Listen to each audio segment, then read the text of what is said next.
Oi pessoal, aqui é Marcelo Serrano e esse é mais um episódio do podcast Tal Views. Antes de começar, eu deixo o convite para você que nos acompanha aqui no podcast seguir as outras plataformas. A gente tem criado alguns conteúdos complementares aos episódios no Instagram e todos os relatórios aqui do Research da nossa área macro ficam disponíveis no canal do Itaú Views no Telegram. Bom, hoje a gente começa uma série de episódios aí especiais que visam ajudar o investidor a posicionar seus investimentos em 2025.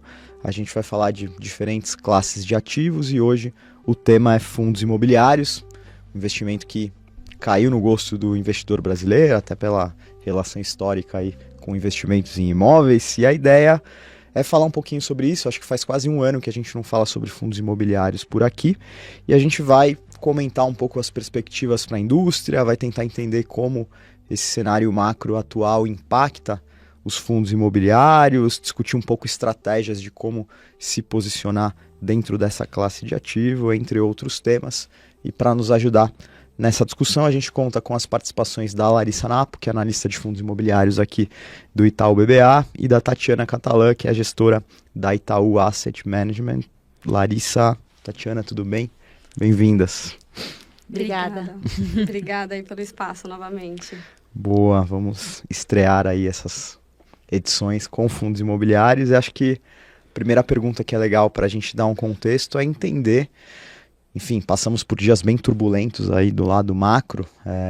Acho que a primeira pergunta é como esse cenário macro mais desafiador, que envolve aí uma perspectiva de juros mais alto, impacta fundos imobiliários de forma geral.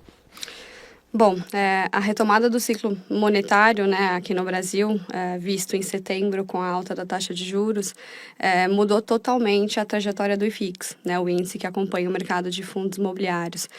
Até o mês de setembro, o IFIX operava no campo positivo e esse movimento se inverteu. Né, o ano para os fundos imobiliários começou no positivo, né, mas as projeções para o cenário econômico acabou que mudando radicalmente, o que ajudou a pressionar aí as cotações dos fundos imobiliários ao longo desse segundo semestre. A gente iniciou o ano com uma expectativa de uma Selic abaixo de 2 dígitos, né, para o final de 2024. Isso não vai se concretizar. A gente tem uma expectativa de uma Selic mais próxima de 12% para o final desse ano. E olhando para 2025, a expectativa é de uma Selic mais alta, né, de 13,5%. Então, sendo direta aqui, o nosso mercado de fundos imobiliários ele tem aí uma correlação muito grande com a taxa de juros, né? Então, a gente iniciou o ano com um Tesouro IPCA+, de 2035 pagando algo em torno de 5,6%. No fechamento de novembro, a gente viu essa taxa chegando aí a 7,16%. Então, é uma abertura significativa, né? E isso tem um impacto direto negativo aqui para a nossa classe de ativos. Perfeito. Tem algum ponto para complementar?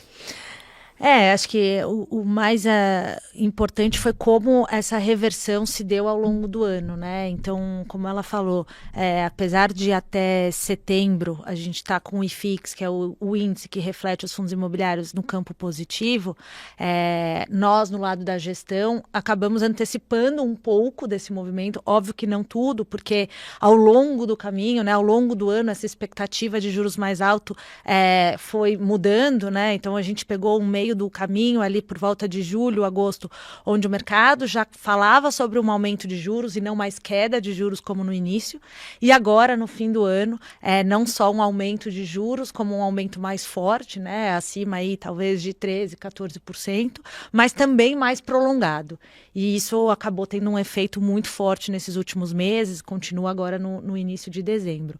Então, do nosso lado, a gente acaba tentando antecipar, mudando um pouco a nossa carteira, obviamente ainda investindo em fundos imobiliários, mas tentando mudar os segmentos onde a gente investe, tentando fazer um perfil de fundo um pouco mais conservador nesses cenários.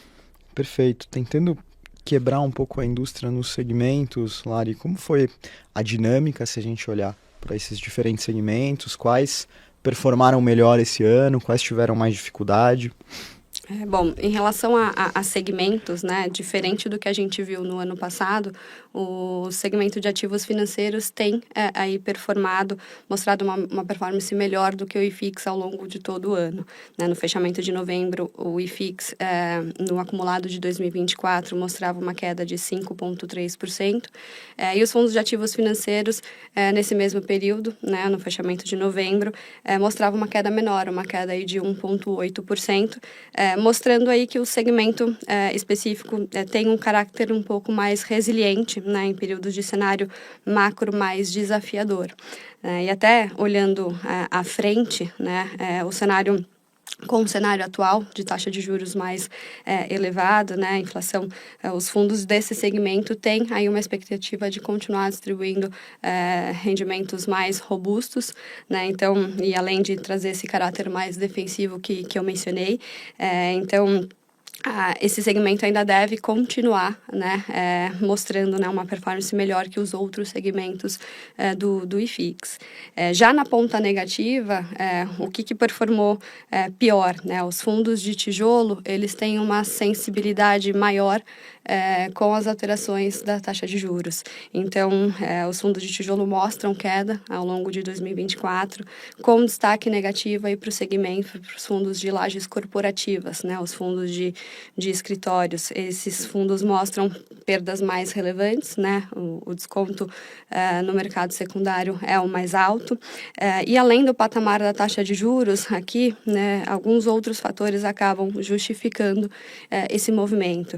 E aí, patamares de alavancagem um pouco maior do que outros fundos, também portfólio carecendo de imóveis de qualidade, imóveis bem localizados, acabam justificando um pouco aí a performance negativa desse segmento específico.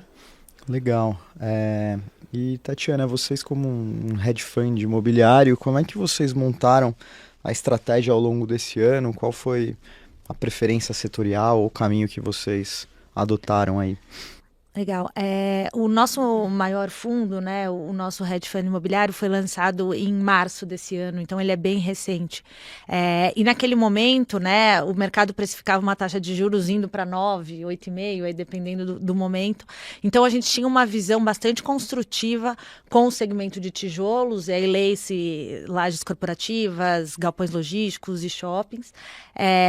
Então nós começamos a montar a carteira nesses segmentos, porque apesar do preço de mercado, como a Larissa comentou, eles estarem sofrendo, na economia real ou na vida real, esses ativos estão performando muito bem. Então, a gente tinha um cenário bastante positivo para eles, até por eles terem uma sensibilidade grande com a taxa de juros. No meio do caminho, a gente viu o cenário se invertendo, o mercado começando a falar de uma taxa de juros mais alta, e a gente acabou não alocando totalmente nesse segmento, como a gente previa inicialmente, por uma mudança de cenário. E aí fomos mais para o segmento de CRIs, que são um segmento de dívida, né, que tem papéis atrelados aí ou ao CDI ou à inflação, trazendo um caráter bastante defensivo para o portfólio. Então, quando a gente imagina que seja a Selic mais alta ou mesmo a inflação mais alta, como a gente espera agora para o ano que vem, eles vão ter rendimentos bastante atrativos e interessantes. Então, a gente acabou tendo uma carteira mais defensiva nesse sentido. Então, a gente tem aí quase 50% do portfólio nesse segmento mais de crédito. E dentro do segmento de lajes corporativas, a nossa maior exposição é no segmento de shoppings, né? A gente gosta bastante desse setor por ver uma estabilidade grande de fluxo de caixa. Fundos imobiliários têm um caráter de renda muito importante e a estabilidade desses fluxos de caixa traz bastante conforto na hora de geração de renda e pagamento de dividendos, e por eles estarem num momento muito positivo. Então, quando a gente vê os shoppings, grandes shoppings, até pelas empresas listadas aí do mercado, tendo faturamentos maiores, fluxo de pessoas maiores, aluguéis sendo repassados a níveis mais altos do que a gente tinha pré-pandemia, isso faz com que os shoppings tragam lucros maiores e os fundos de shopping dividendos maiores. Então, atualmente, essa é a nossa maior exposição do fundo. Bacana. Lari, a Tatiana falou um pouquinho sobre, economia real aqui, né? Eu queria tentar entender como você está vendo o valor das cotas versus o valor justo dos imóveis e as oportunidades de eventual ganho de capital, considerando valuations aí mais achatados e, enfim, um potencial de recuperação. Claro, vamos lá. Bom, vale a gente comentar realmente que mesmo com as perspectivas de juros mais desafiadoras aqui para o nosso mercado, os resultados operacionais dos segmentos, né, dos principais segmentos do mercado imobiliário, eles estão positivos, né? Então, com queda na taxa de vacância, em até algumas praças específicas, aumento no preço de locação. Então, dando exemplos, né, a gente tem visto em galpões logísticos uma taxa de vacância abaixo de 10%, na faixa de 7,7%, então um patamar super confortável para o proprietário do imóvel. Em escritórios, né, a taxa de vacância aqui em São Paulo continua em tendência de queda, chegou no patamar de 21% no terceiro trimestre desse ano. E olhando para o grupo, né, específico das regiões premium aqui da cidade de São Paulo, a taxa de vacância está abaixo de 10% e os preços de locação estão em alta. Então, que é um fator super positivo para os rendimentos dos fundos imobiliários. Então, a gente tem visto aí alguns fundos específicos que tenham ativos bem localizados pegando preço, né? Então, pegando em algumas revisionais, conseguindo revisionais expressivas, até em algumas notícias que saíram no mês passado mesmo, em novembro, a gente viu um caso específico de uma renovação de um edifício localizado aqui na região da Faria Lima, não está dentro de nenhum fundo imobiliário, mas que conseguiu uma renovação, uma revisional na faixa de R$400 o metro quadrado. Lógico que esse movimento não é geral, né, nessa faixa de preço, mas mostra que há uma tendência aí positiva. Então, a gente acredita que o momento ele pode ser favorável, né, para o início de uma montagem aí de posição para longo prazo, né, comprando fundos de boa qualidade que estão sendo negociados com desconto no mercado secundário no momento, né, por conta do atual momento dos segmentos, né? Então, falando de desconto, na média hoje o IFIX negocia com desconto de aproximadamente 23% em relação ao seu valor patrimonial. Segmento de lajes corporativas é o mais descontado, negocia com desconto médio de 40%. Os fundos de galpões logísticos, eles estão negociando aí com um desconto de aproximadamente 24%, né, e um dividend yield médio de 12,4%, e esse valor isento, né, o que acaba sendo um carrego interessante. E vale comentar também, né, que com as quedas recentes e mais acentuadas também nesse mês de dezembro, a gente tem visto alguns fundos negociando com valor de mercado aí abaixo, né, que o valor do custo de reposição dos ativos. Então, para investidores que têm uma visão de longo prazo, tem uma oportunidade aí para ganho de capital, sim, mas o curto prazo, né, ainda com essa alta esperada da Selic, a gente ainda deve continuar vendo bastante volatilidade. Legal, e para fechar essa questão, eu queria abordar com a Tati a questão dos dividendos, né, da renda. A gente sabe que tem esse potencial de ganho de capital mais no longo prazo, mas qual é a orientação, como o investidor deveria ver esse produto e enfim, montar uma estratégia pensando muito também nessa estratégia ou com esse viés de dividendos que aparentemente não foi abalado mesmo num momento de maior estresse aí para a cota dos fundos. Perfeito.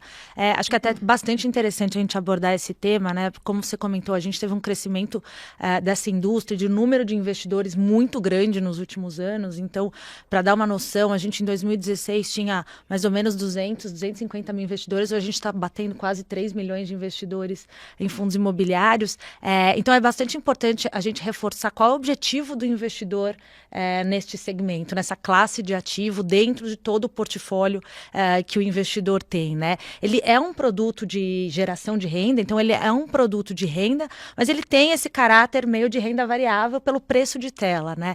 Então, por um lado, ele traz para o investidor que gosta do setor imobiliário uma facilidade muito grande de investir e com um recurso muito baixo, então você não precisa comprar um imóvel e gastar 50 mil, 100 mil reais, você pode comprar uma cota gastando 100 reais. Mas, por outro lado, ele tem o preço de tela que muitas vezes desvirtua o objetivo principal do investidor.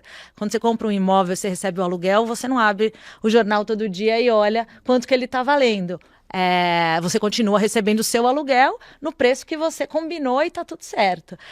No fundo imobiliário, a gente tem que lembrar que de um retorno total, num horizonte longo, e aí 5, 10 anos, 80% desse retorno vem desses dividendos da geração de renda.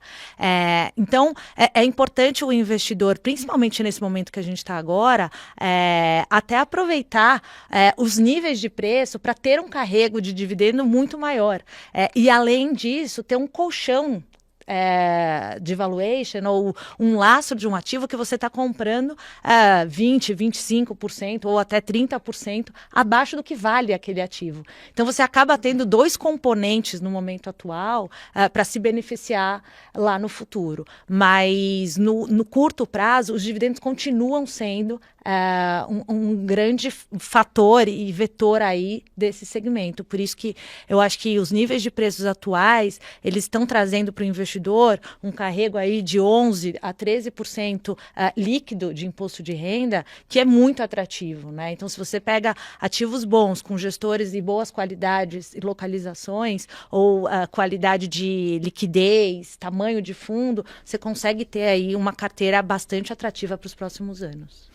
Legal. A gente falou brevemente sobre o IFIX, mas se a gente rememorar um pouco o ciclo monetário, com um pequeno ciclo de corte, agora já empinando aí para um movimento de alta, como o IFIX se comportou ao longo desses movimentos da Selic e quais foram os outros elementos que talvez tenham impactado a dinâmica aí do benchmark da indústria? O nosso benchmark hoje, ele tem uma concentração alta no segmento de dívida, né, no segmento de CRIs. Então, quase entre 40% a 45% do IFIX está nesse segmento. Então, ele é um segmento mais defensivo de maneira geral. Traz menos volatilidade, porque ele não tem tanto componente de economia real, né? Então, você não está suscetível a uma vacância, você não está suscetível a um aumento de preço ou uma queda de preço daquele aluguel. Você tem ali um título de dívida compondo aquele portfólio. Obviamente, você pode ter um default dentro desse portfólio, mas como ele normalmente o portfólio tem muitos ativos, você acaba não tendo todo esse impacto. Então, ele traz uma certa estabilidade. Então, a gente vê o IFIX, mesmo agora, fechando o mês de novembro, com um ano quase 5,5% de queda, e tendo papéis no segmento que caíram 20%, 25%, né? Principalmente os fundos de tijolo. Então, a gente ainda tem uma concentração grande nos fundos de dívida, e os grandes outros segmentos são escritórios, logística e shoppings, que foram mais afetados e trouxeram aí um componente de queda maior por essa sensibilidade da taxa de juros, né? Então, assim, a retomada vai depender um pouco de um cenário macroeconômico, de uma perspectiva de controle de inflação, a preocupação fiscal se melhorando um pouco para a gente poder ver de novo, na nossa visão, o IFIX voltar a subir. Perfeito. Lari, como que a nossa carteira se comparou em relação ao IFIX? Como, se a gente pegar a performance mais recente, como foi e, olhando para frente, quais seriam as preferências aí, olhando já 25? Claro, bom, olhando o histórico, né, nossa carteira bate o benchmark, que é o IFIX. Nossa carteira existe aí desde abril de 2018, acumula uma alta de 67% aproximadamente. Pegando a janela de 2024 até o fechamento aí de novembro, né, o IFIX mostrava uma queda de 5,3%, enquanto a nossa carteira registra aí uma queda um pouco menor, uma queda aí de 3,6% no acumulado de 2024. Pegando aí os primeiros dias de dezembro já, esse movimento ele também se replica. Nossa carteira apresenta uma performance negativa, mas melhor que o índice, né? Melhor que o nosso benchmark. Em relação às nossas preferências, vale até a gente comentar um pouco quais foram as nossas últimas movimentações para a carteira, né? Primeiro, a gente aumentou a exposição a fundos indexados fundos indexados ao CDI, né? Então, ajustando, né, a revisão do cenário macro. Em segundo, né, a gente fez uma realocação dos nossos fundos de lajes corporativas. A gente aumentou a exposição em fundos que tenham ativos localizados aí em regiões premium, tá?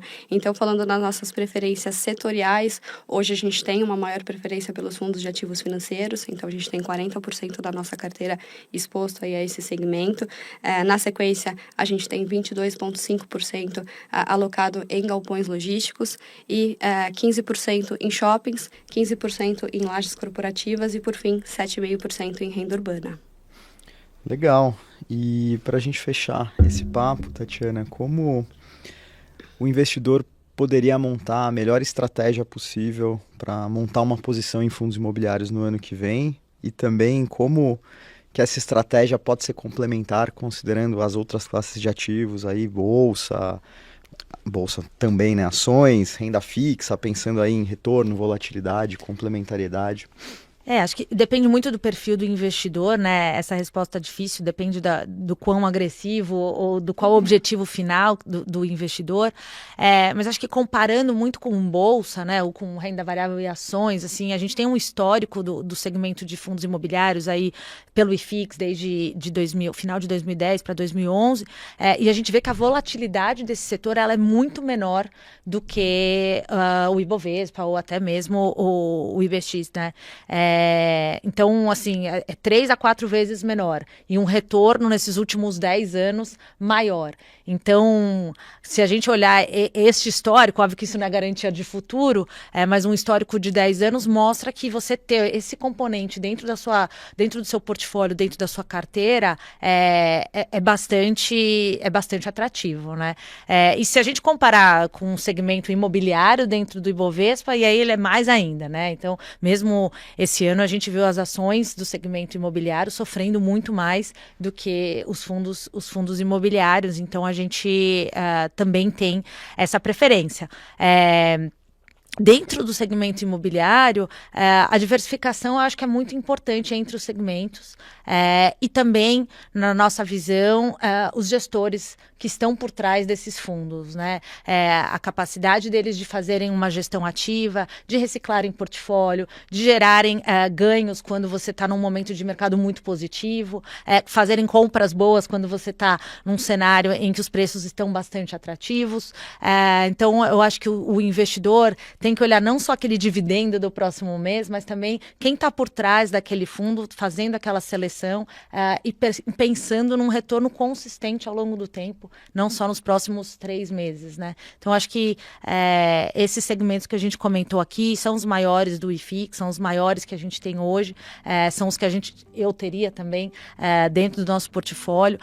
Hoje, um pouco mais voltado aos ativos financeiros, como a Larissa falou e eu comentei no início, mas a gente está tendo boas oportunidades de ativos premium com gestoras bem reconhecidas, com históricos longos aí no mercado, tanto no segmento de logística como no segmento de escritórios e segmento de shoppings também. Legal, acho que a gente conseguiu cumprir bem a pauta de hoje. Eu queria, antes de concluir, agradecer novamente as participações da Tatiana e da Larissa aqui. Valeu! Obrigada!